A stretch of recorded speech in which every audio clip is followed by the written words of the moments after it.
I wanted to ask, what does it take for somebody to sense that they may have choices in a world where that hasn't existed before?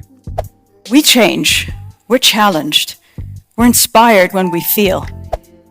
I want to live in a world where we are all judged, but by our characters, not by our gender. And there are many times, especially in the comfortable reality that I inhabit, when I feel that we are there, and then another email floats into my inbox, and I realize that we are nowhere near.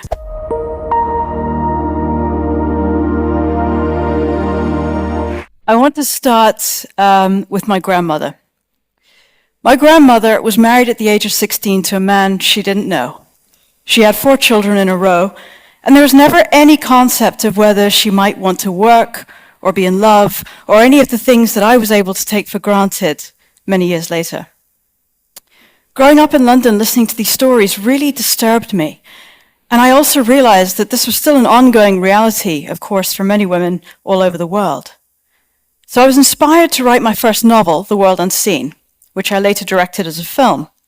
And I wanted to set it in 1950 South Africa, in the Indian Muslim community that my grandmother belonged to. But I didn't want to document her life.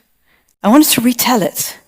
I wanted to ask, what does it take for somebody to sense that they may have choices in a world where that hasn't existed before? I was always quite conscious of my wish as a writer to create characters who created their own destiny, who made a difference in their own lives, and characters that we could feel with.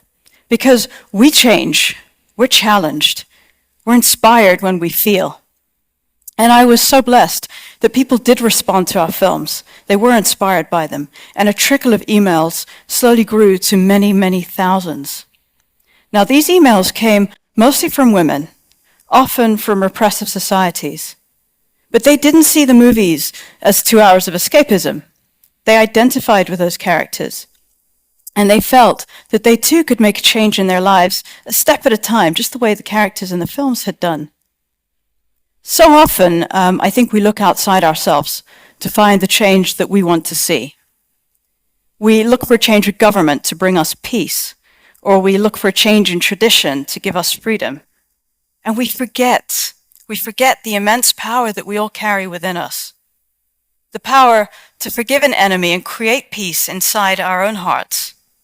The power to gently but firmly push away a tradition that will strip us of our dignity. Now, that might be easier to do in London or in Paris, maybe. But how difficult can it be in Kabul or Lahore or Jeddah? Well, I can tell you because I have those emails from women who saw our films and then braved the threats of their parents or the anger of their husbands or their own raw fear about no job, no money, no prospects, but who made a change anyway. I want to live in a world where that doesn't happen anymore. I want to live in a world where we are all judged, but by our characters, not by our gender. And there are many times, especially in the comfortable reality that I inhabit, when I feel that we are there, and then another email floats into my inbox, and I realize that we are nowhere near. And that is why I write and direct. And that is why art still matters. Thank you.